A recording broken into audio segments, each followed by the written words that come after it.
राम राम बहन भाइयों माताओं, ज्ञान कहानी 99 में आप सबका स्वागत है। आज मैं आपको बैसाख मातम का 10वां अध्याय सुनाऊंगी। सुनो। 10वां अध्याय। विष्णु भगवान की जय। मैं फिर बोला, हे ब्राह्मण, आपने कामदेव की स्त्री रति का चरित्र सुनाया। अब कृपया अशून्य शयन व्रत धारण करने की विधि कहिए। इसमें क्या दान होता है, कैसे पूजन किया जाता है तथा उसका क्या फल होता है। यह सुन सूर्यदेव कहने लगे, हे राजन, इसका विधान श्री हरि भगवान ने लक्ष्मी जी से कहा था, वह सब मैं तुम्हें सुनाता हूँ, जिससे श्यामवरण लक्ष्मीपति जगन्नाथ संपूर्ण पापों को नाश कर प्रसन्न हो जाते हैं। हे महीपति, सोने व चांदी की मनोहर मूर्ति बनवाए, पीताम्बर धारण करा, सुंदर बनमाला से सजाए, पुष्पों और सुगंधित द्रव्यों से पुरुषोत्तम भगवान का सावन शुक्ल द्वितीया से 4 मास तक प्रतिदिन पूजन करे।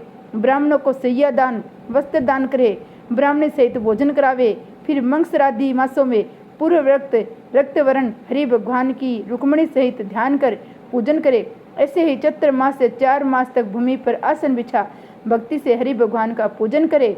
आषाढ़ की द्वितीया के दिन समाप्त करे। उस दिन अष्टाक्षर ओम नमो नारायण इस मंत्र से हवन करे। मंगसरादि मासों में प्रायण के दिन विष्णु गायत्री नारायणाय विद्महे इस मंत्र से हवन करे और भक्ष भोजादि 4 प्रकार के भोजन करे। चैत्रादि मासों में सहस्त्र शीर्षा इस पुरुषोत्तक मंत्र से हवन कर पंचामृत, खीर, घैर्त, पक्का मालपुआ भोग के लिए करावे और लक्ष्मी नारायण को स्नान करा। बीच में श्री कृष्ण जी को सोने व चांदी की मनोहर मूर्ति रख भोग गावे। फिर केशवादी नाम से ब्राह्मणों को भोजन करा।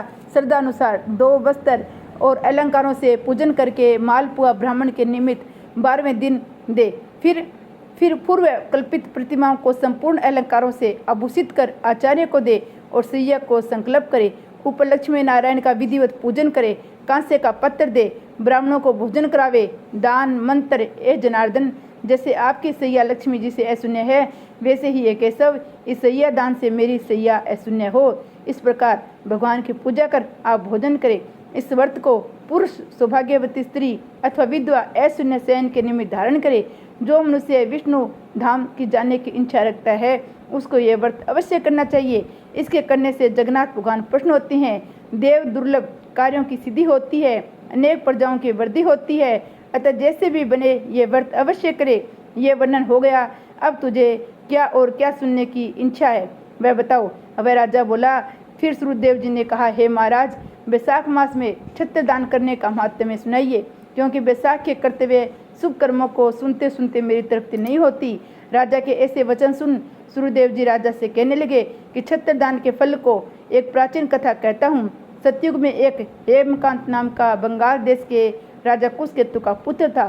वह बड़ा बुद्धिमान था, बलवान था। वह एक दिन शिकार खेलने गया। वहाँ घने वन में अनेक प्रकार के मृग और शुक्रों को मारता हुआ थकने पर दोपहर को मुनियों के आश्रम में पहुंचा। वहाँ शतरची नामक ऋषि व्रत में मग्न समाधि लगाए ध्यान कर रहे थे। किसी को पता न चला कि आश्रम में कौन आया है। अतः ऋषि ने उठकर राजा का सम्मान नहीं किया, जिससे क्रोधित तो राजा उन्हें मारने को उद्यत हुआ।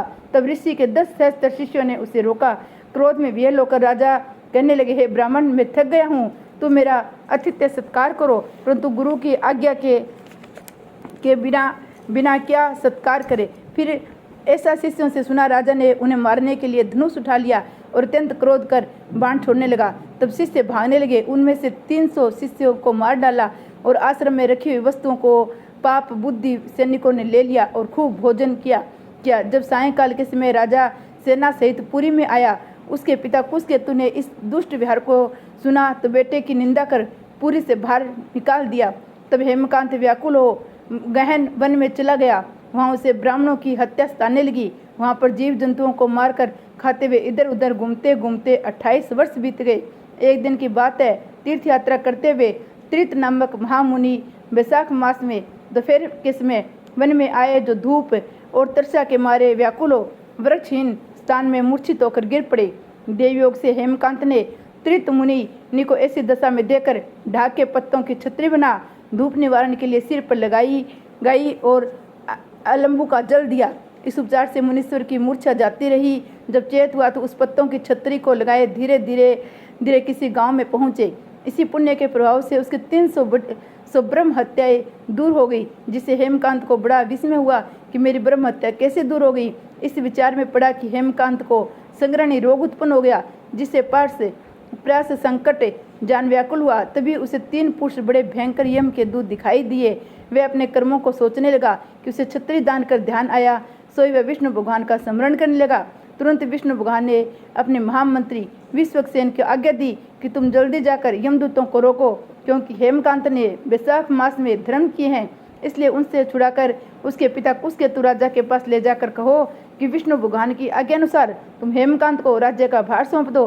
विष्णु भगवान की आज्ञा पा विश्वक्सेन हेमकांत को साथ लेकर कुशकेतु के पास ले गए और जो बातें तो विष्णु भगवान के ने कही वह सब उसको बता दी, जिसको सुनकर कुशकेतु ने पुत्र को सिंहासन पर बैठाया। वह स्वयं अपनी स्त्री सहित वन में को तप करने चला गया। तब राजा हेमकांत ने वैशाख मास में कहे सब शुभ धर्मों को किया, जिनके करने से जितेंद्रिय, दयालु, सर्व संपत्ति से युक्त, पुत्र पौत्रादि से संपन्न हो संपूर्ण भोगों को भोगकर विष्णु लोक हो गया।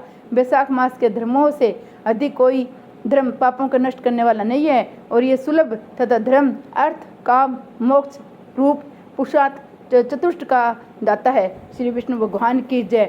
आज के अध्याय में छत्री दान का महत्व में बताया। छत्री दान, किसी को छाया दान करने का महत्व बहुत ही धर्म है।